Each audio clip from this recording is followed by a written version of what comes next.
Bom, vamos lá então. Boa noite, gente. Recording is on. Mais uma vez, estamos começando a aula de geologia, terceira parte.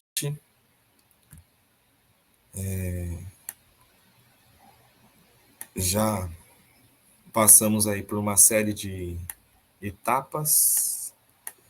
Vou habilitar minha câmera também. E estávamos falando sobre esse processo exatamente no fim da aula passada, né? Que são os agentes externos que atuam sobre a Terra e que acabam, enfim, impactando bastante aí, principalmente na formação dos relevos. Isso é bastante importante para a gente, vocês vão perceber isso, né? Mas a gente, o tempo inteiro, está se relacionando com o relevo, né? Principalmente quando a gente está andando. Isso é bem legal. Você andando, você consegue ter uma interação maior com algo que às vezes você nem percebe, mas que faz parte da natureza, que é o relevo, né? Então, as subidas, as descidas, né? Os lugares que é bom para a gente fazer uma caminhada, né? Tudo isso tem a ver. E se a gente pensar num lugar mais próximo da natureza, vamos dizer assim, você consegue perceber isso melhor. Onde é que tem água, possivelmente, né? Quais lugares tem uma boa vista, uma paisagem, um pico da hora, assim, para você parar e ficar olhando a paisagem, né? Tudo isso tem a ver com o relevo. E após a gente comentar sobre os processos internos, que de alguma forma, né, através do choque das placas, acabam interferindo nesse relevo, né? Por exemplo,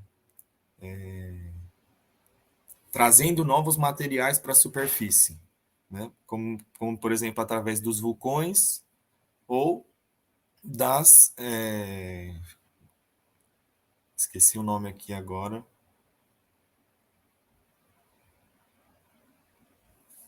Dos lugares que tem no meio do oceano, que eu esqueci o nome agora, né? E que dali surge lava o tempo inteiro, surge material rochoso o tempo inteiro, né?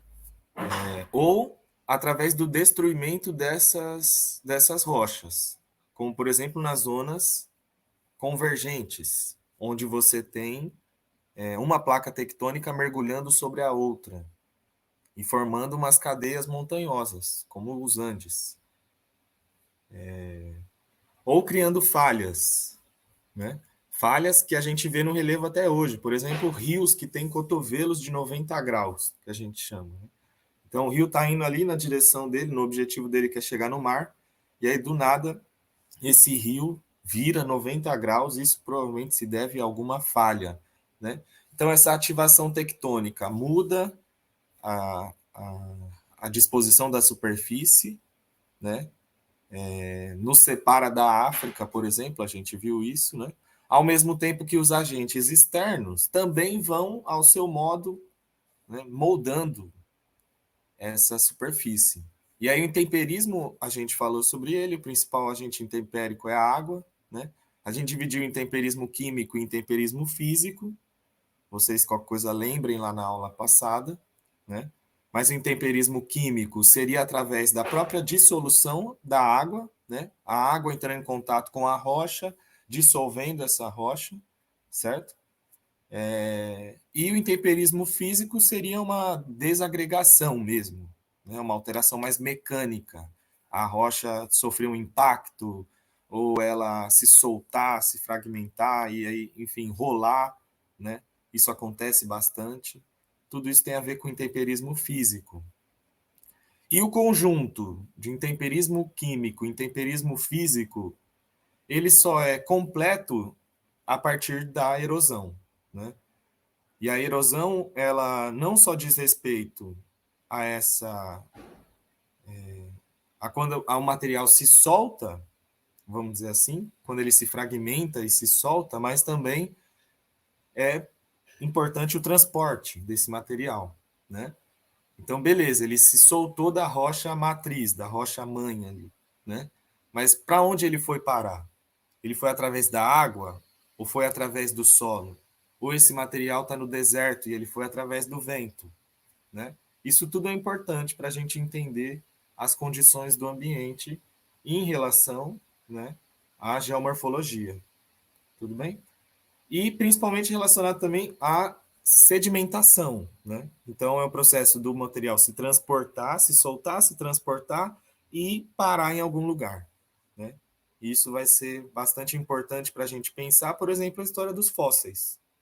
Como é que alguns bichos, algumas árvores conseguem ser fossilizados, né? Conseguem ser sedimentados junto com as rochas. Tudo bem? Bom, isso cria uma série de, vamos dizer assim, de relevos, né? De tipos de superfície, desde as cadeias montanhosas, dos morros, né? Até lugares mais planos, lugares de delta, lugares onde o rio ele se abre todo, né? Fica parecendo uma raiz de uma árvore, né? Ou os recifes de coral também tem tudo a ver, gente. O que é o recife do coral, né? São vários animais marinhos junto com o sedimento marinho, que normalmente é areia, né? Areia, silt, argila, todos os materiais que estão ali no mar que vão percolando esses animais e eles vão formando como se fosse um bloco que parece uma rocha, mas na verdade é um conjunto, né, vivo ali de animais que foram, vamos dizer assim, sedimentados. Né? Agora a gente pensar o seguinte, é bem interessante pensar nisso. A ativação tectônica, ou seja, os agentes internos, eles provocam, vamos dizer assim, uma rupturas na Terra, vamos dizer assim, choques, deslizamentos, vamos dizer assim, eles abalam o relevo, tudo bem? Eles elevam o relevo, dobram, eles, sei lá, pegam essa rocha que está lá embaixo e joga lá para cima e ela vai, né, cair em algum lugar, ou através de lavas que vão aos poucos tomando conta de um relevo, como a gente tem no Havaí, né, essas lavas mais lentas, mais maleáveis, né? Então ele provoca esses distúrbios no relevo, vamos dizer assim, esses choques. Por isso que o terremoto é tão intenso também, né? Porque é uma grande energia sendo liberada ali. Ao mesmo tempo que esses agentes externos, eles vão tentando acalmar. É tipo a turma do deixa disso na briga, né? Não, vai para lá, gente, não briga não, deixa disso. Os agentes externos, eles vão abrasando o relevo. Eles vão aplanando o relevo, né? A ideia é sempre que os materiais que estão mais altos, eles estão mais expostos ao intemperismo, normalmente, né? E os lugares mais baixos, eles estão mais expostos à sedimentação. Ou seja, os lugares mais altos vão cedendo material para os lugares mais baixos. Olha que bonito, né, a natureza. Enfim, já estou viajando demais aqui.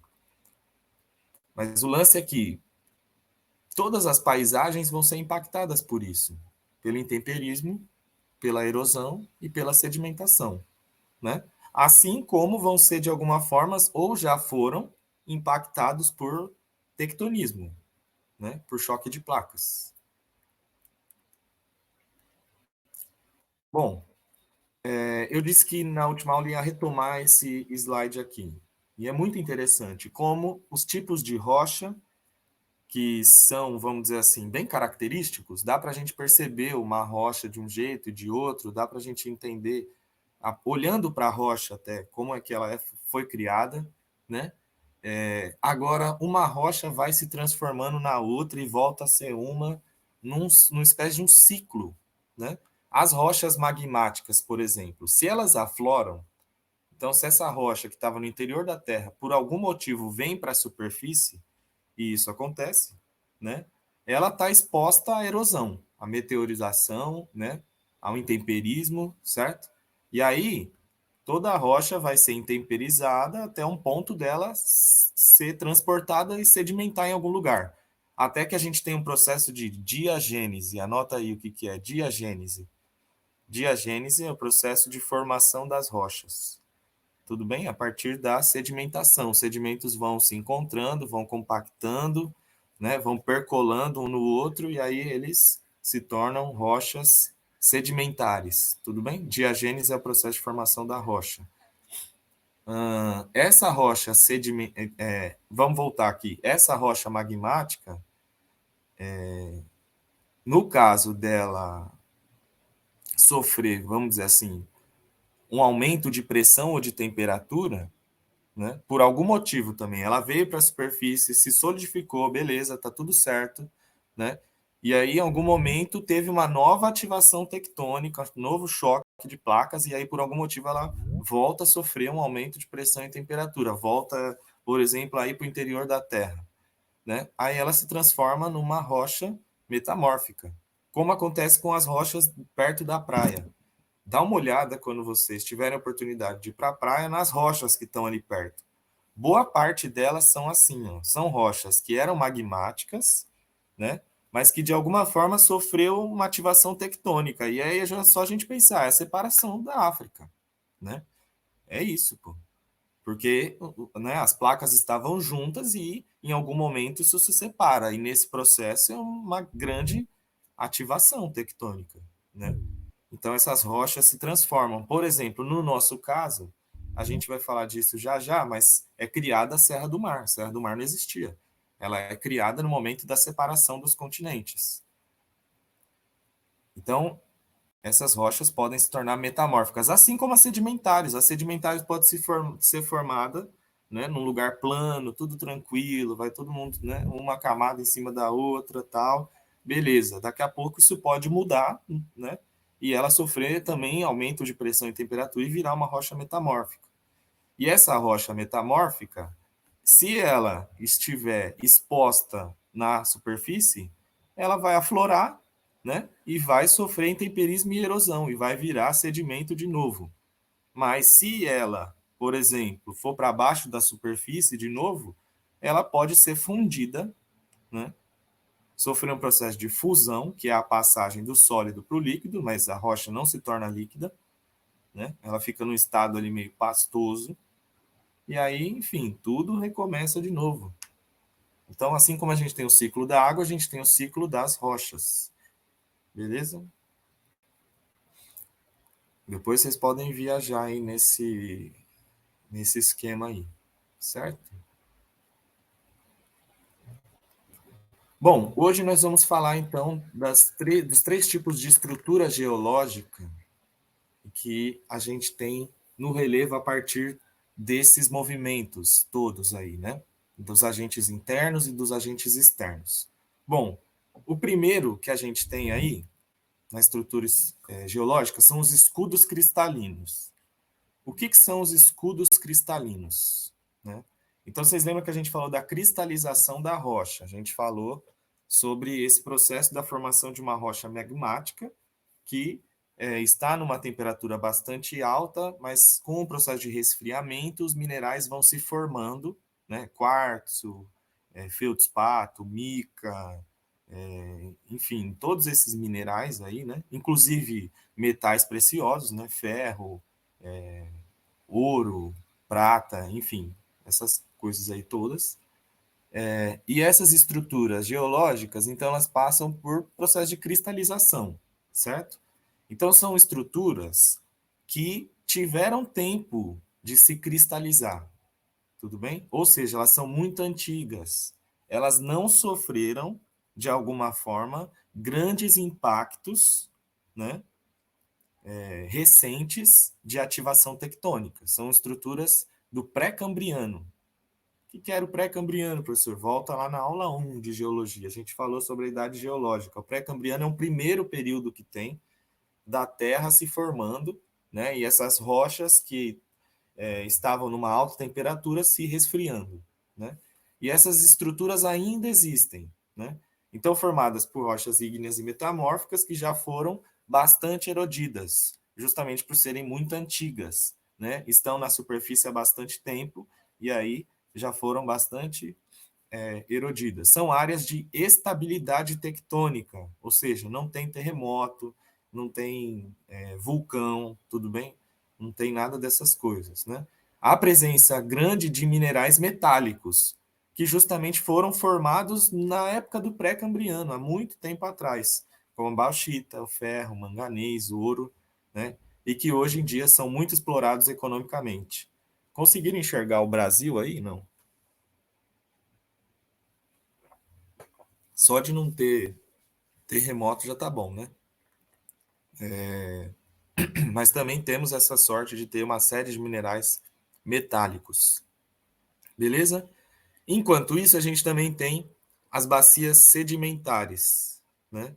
As bacias sedimentares são zonas embaciadas, ou seja, são zonas depressivas, ou seja, são zonas, né, vamos dizer assim, que estão, que tem um relevo que acumula material em relação aos ambientes vizinhos, justamente por ser uma zona mais baixa, tudo bem? Do que os lugares que estão em volta, né?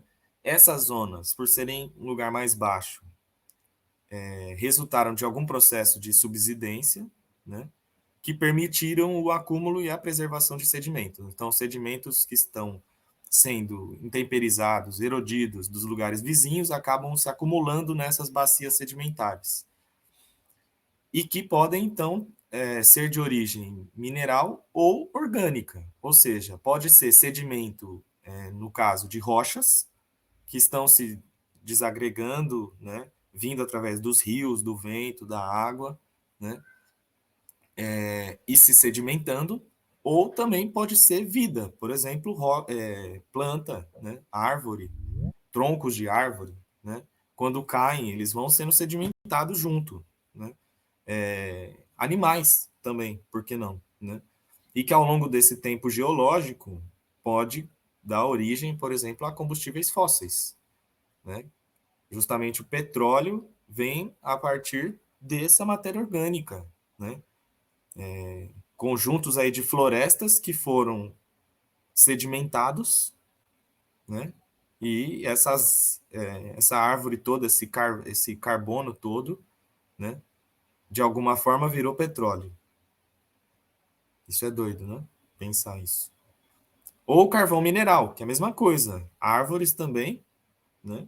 Que em outro tipo de processo de sedimentação, em outro ambiente e condição, viraram carvão mineral, certo? E aí vocês têm que estudar química para entender como isso acontece, porque eu sinceramente não lembro, apesar de ter feito química na faculdade. E os dobramentos modernos, o último aí.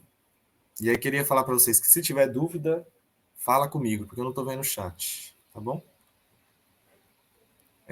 Os dobramentos modernos. Conseguiram enxergar o Brasil aqui nas bacias sedimentares? Tipo assim, pré-sal, né? Temos petróleo aqui, temos carvão mineral, tal. Temos zonas que são bacias sedimentares.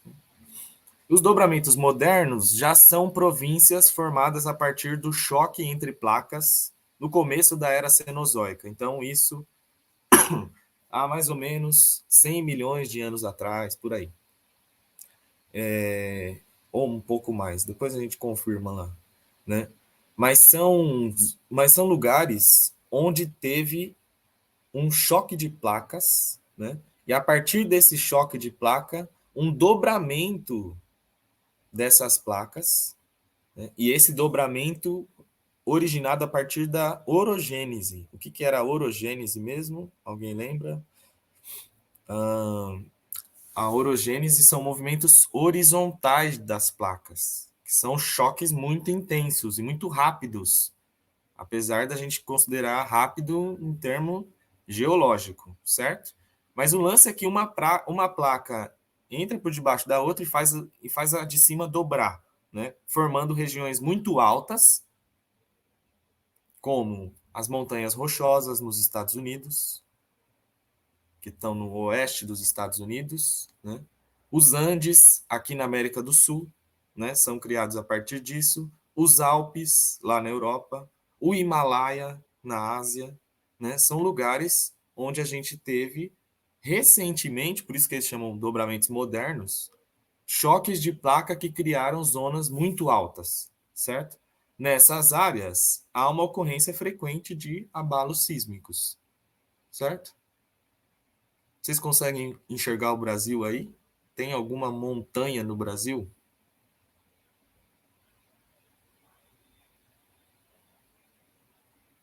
Olá, professor. Então, quer dizer que montanha não existe no Brasil? É isso aí mesmo, né? Cadeias montanhosas são dobramentos modernos. Dobramentos modernos são essas regiões onde a gente teve, né, choque, limite convergente de placas que criaram, né, regiões muito altas e regiões até jovens, relativamente. Beleza? Bom, a nossa sorte é de estar no centro de uma placa. E aí a gente não tem, por exemplo, esses lugares, né? Que são choques de placa, né? Limites de placa. A gente não sente muito esses efeitos. Por isso também não temos montanhas aqui. Então, quando vocês veem um lugar muito alto, né? E aí está ali, às vezes, com uma criança, sei lá, não falem mais, olha aquela montanha ali. Não, não. No Brasil não temos montanhas, né? Então, esses escudos cristalinos, essas bacias sedimentares, sim, eles provocam zonas, né, declivosas, provocam, por exemplo, a formação de serras, de morros, né? E aí são nomes melhores para a gente falar, né? Serra, morro, são nomes que normalmente estão mais adequados. Tudo bem? Vamos lá. É mais ou menos assim que as coisas se estruturam aí em termos de planisfério, em termos de estrutura geológica, né? Alguns dobramentos modernos que estão em roxo, certo? Mas a maior parte da Terra é formada por escudos cristalinos e bacias sedimentares. Beleza? Alguma outra parte também é cobertura vulcânica, que a gente não falou aqui, mas que tem a ver aí, por exemplo, com as áreas sedimentares e com os escudos cristalinos antigos também, né? Bom, no Brasil é mais ou menos isso, e até em termos de América do Sul aí, né? Aqui a gente tem a Cordilheira dos Andes, né? Que é uma montanha, um sistema aí que está beirando toda a margem oeste do continente, né? É formado aí pela Cordilheira dos Andes. Tudo bem? Pega todos os nossos países vizinhos aqui, a maior parte deles, pelo menos, né? A gente tem a plataforma patagônica. Então, quando vocês ouvirem falar em plataforma, pensem em escudo cristalino, beleza? Plataforma, né? Pensa ali no escudo cristalino. E a gente tem aqui no Brasil, opa, três escudos, vamos dizer assim, né? Um primeiro aqui, escudo das Guianas, que pega lá o extremo norte do Brasil e que aqui está justamente a área mais alta do Brasil, Pico, que eu não lembro agora o nome dele, não lembro se é Pico da Bandeira ou se eu estou invertendo aqui, mas é o lugar mais alto que a gente tem no Brasil, né? Tá lá no escudo das Guianas. Se eu não me engano, é no Amapá ou em Roraima, eu não lembro agora. A gente tem o escudo do Brasil Central, que pega uma parte ali da Amazônia, mas também uma parte do Cerrado brasileiro, né? Na parte central do Brasil. E temos o escudo Atlântico, né? Que é esse outro aqui, que ele parece um V, né? Que pega uma boa parte aqui da região serrana, no caso, né? Até porque é isso, as serras são mais comuns nesses escudos do litoral, mas também avança para o continente. Aqui, por exemplo, em São Paulo, a gente vai perceber esse escudo atlântico através da famosa Serra da Cantareira, certo? Ou da Serra do Mar, né? Também, ou da Serra da Mantiqueira, que é maior ainda, né? A Serra da Cantareira, ela é uma parte da Serra da Mantiqueira, né? Que divide aí vários rios importantes, enfim, esse escudo continua, né? E tem uma parte da plataforma sul-americana, que então são formadas de bacias sedimentares. Tudo bem? É isso, plataforma eu falei errado, né? Plataforma associa a bacias sedimentares. Falei errado. Quando vocês ouvirem falar em plataforma, né, pode associar a isso. Bom, é mais ou menos isso, né? Então, áreas que são mais íngremes às vezes, né? Que são os escudos cristalinos, outras áreas que são mais um pouco mais planas, mas também tem bastante serras, que são as bacias sedimentares, né? As plataformas, e aí está bem exposto aí, né? Bom, quando a gente fala em cobertura fanerozoica, por exemplo, né, a gente está falando de uma época da idade geológica, certo? Quando a gente fala de embasamento pré-cambriano, a mesma coisa, é uma época, né, onde essas estruturas foram formadas, por exemplo. Então, o pré-cambriano é o mais antigo que a gente tem, que está em roxo aí, né? Essas coberturas fanerozoicas já são sedimentos a partir desse escudo pré-cambriano, né? Desse embasamento pré-cambriano, e a cadeia andina, né? E esse bloco aí da Patagônia são movimentos mais recentes, beleza? Então aqui novamente a estrutura geológica do Brasil, só que aqui a partir de um professor da USP bastante importante, que é o Jurandir Ross. Né? Então o cara que fez um estudo bem atento aí do relevo brasileiro, né?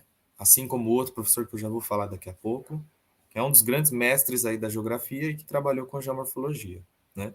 Então ele vai diferenciar aqui para a gente as bacias sedimentares, né? Essas áreas fanerozoicas, em grandes bacias, no caso aqui três, né? A bacia amazônica.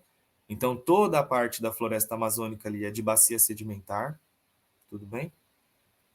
A bacia do Maranhão e a bacia do Paraná, que é justamente aí que a gente está envolvido aqui, né? Principalmente o nosso amigo Gregório, né? Que está ali mais pertinho, né? Justamente nesse contato ali com a bacia do Paraná. Tudo bem? E quando eu falo da bacia do Paraná, eu não estou falando da bacia hidrográfica do Rio Paraná. São coisas diferentes, né? Eu estou falando da bacia sedimentar, certo? Do lugar que recebeu bastante sedimento uma certa época, né? Que é fruto também do intemperismo desse escudo, que está aqui do lado, né? Então, o Jurandir Ross vai chamar esses escudos, vamos dizer assim, de três, né? Ele vai chamar de crátons pré-brasilianos. Então, crátons remete aí a estruturas mais antigas, né? Então ele vai chamar do cráton amazônico, do São Francisco, né? E do sul rio-grandense. E vai falar sobre os escudos cristalinos, que são justamente o que ele chama de dobramentos do ciclo brasiliano, né? E aí ele fala de Brasília, Paraguaia, Araguaia, Brasil Atlântico. Enfim, para a gente o que importa entender mesmo é um pouco essa estrutura do Brasil Atlântico aqui, que é onde a gente tem mais acesso. Então, pensar a Serra do Mar como um lugar, né, bastante antigo, mas que também sofreu esse processo de dobramento, de dobramento não, porque não tem a ver com o dobramento moderno, né? Mas de alguma forma uma ativação tectônica que criou essa serra. Né? Bom, aqui são as bacias sedimentares, mais ainda divididas. Depois vocês podem dar uma olhada nelas, né? E aí percebam que aqui acaba a costa, mas essa bacia sedimentar continua. Né? Duas bacias importantes que a gente tem aqui perto da gente, Santos e Campos. Né? A bacia de Santos é por onde sai boa parte, né, do escoamento de mercadorias brasileiras. É para o Porto de Santos que vai uma boa parte da produção, né, aqui pelo menos do centro-sul. E a bacia de Campos é justamente onde se descobriu o petróleo. Né? Então, o pré-sal está ali justamente nessa bacia de campos. Então, toda a exploração de petróleo do pré-sal está ligada, então, a essa região ali do norte do litoral de São Paulo, né, principalmente São Sebastião, que é onde tem uma plataforma da Petrobras, né, e o sul do Rio de Janeiro, principalmente ali Campos dos Goytacazes, onde também tem uma plataforma da Petrobras. Beleza?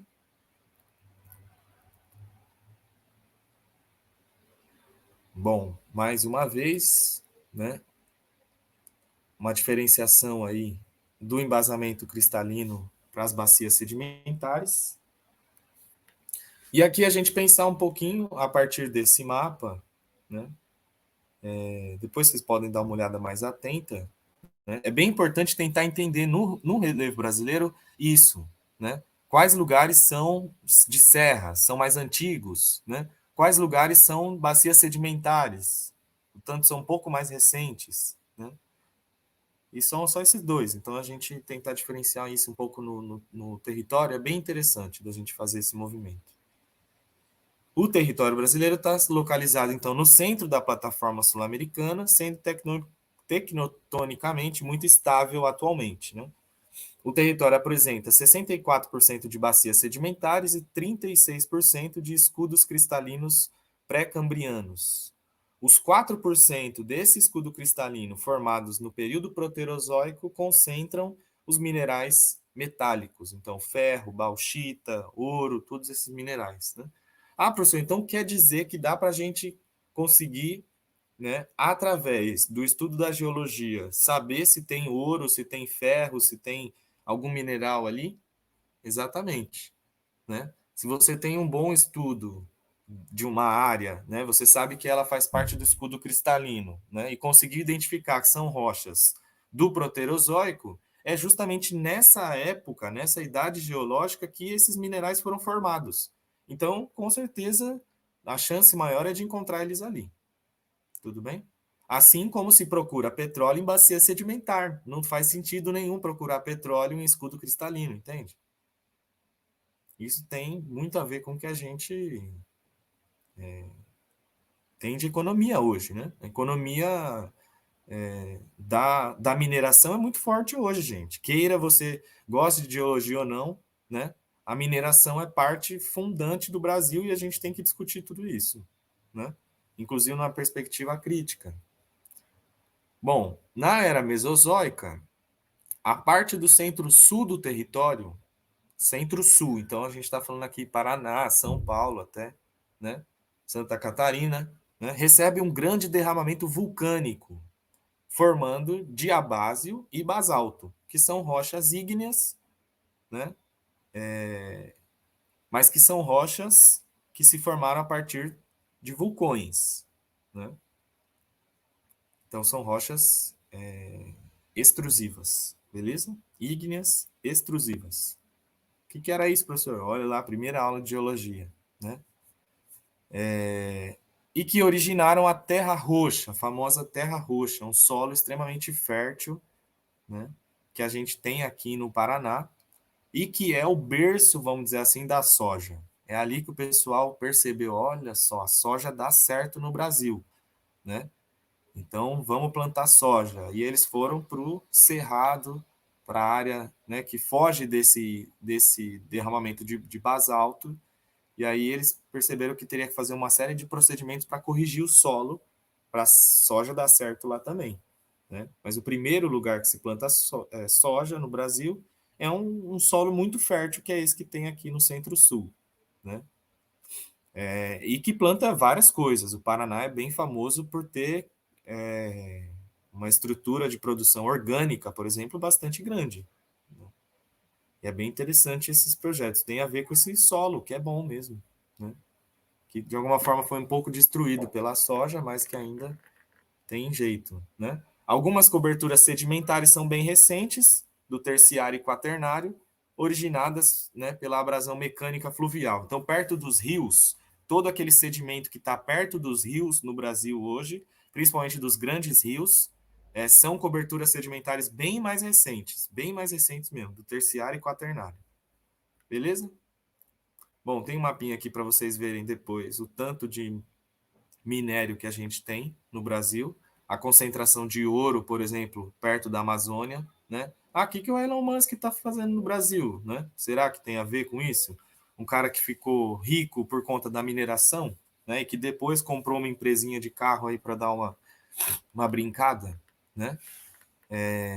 Mas é um cara que está de olho nos minerais brasileiros, né? Com certeza.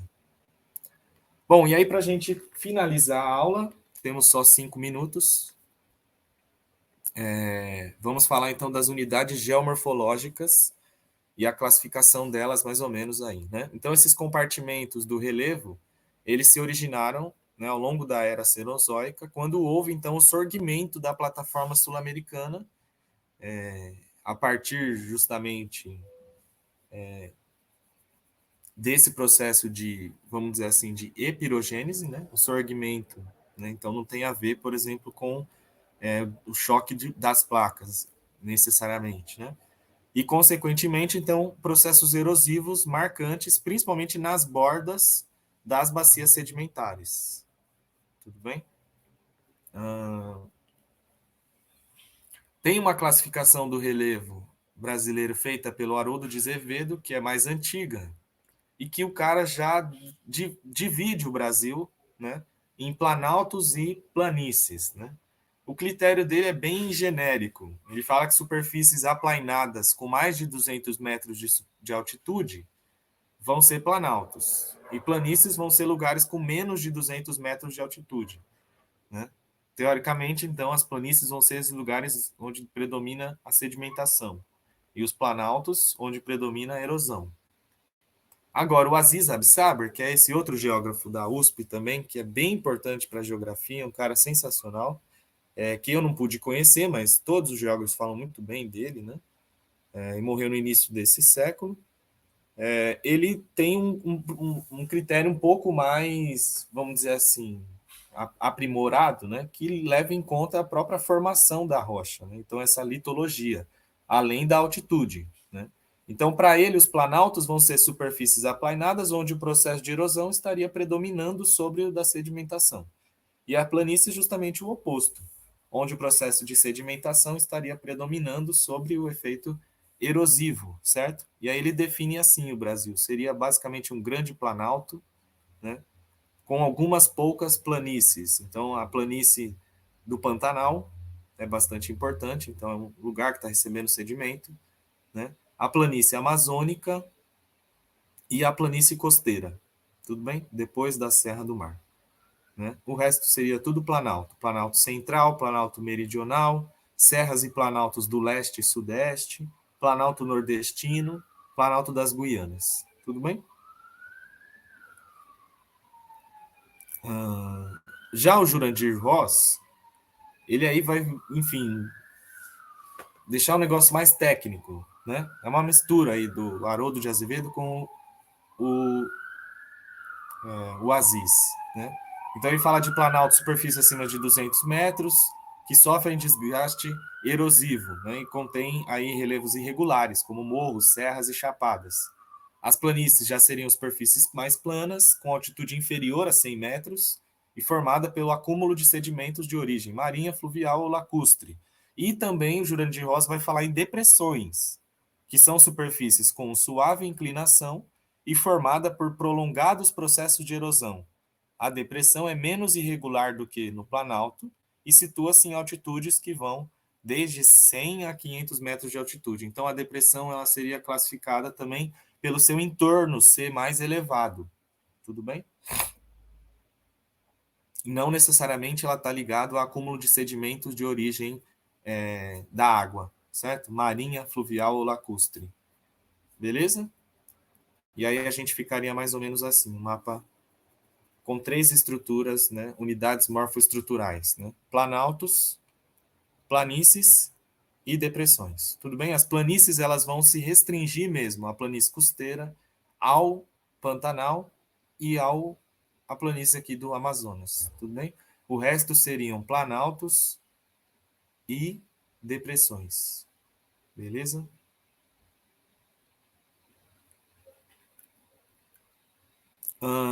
Em relação ao relevo de São Paulo, aí sim para fechar rapidamente, é muito legal a gente estudar um pouco disso, né? Mas o relevo de São Paulo, ele tem uma divisão também. A gente chama de planície costeira, né? Essa área mais da praia, ali na costa, né? O Planalto Atlântico é justamente onde fica São Paulo. Então, essas serras, essa região mais de serra, né?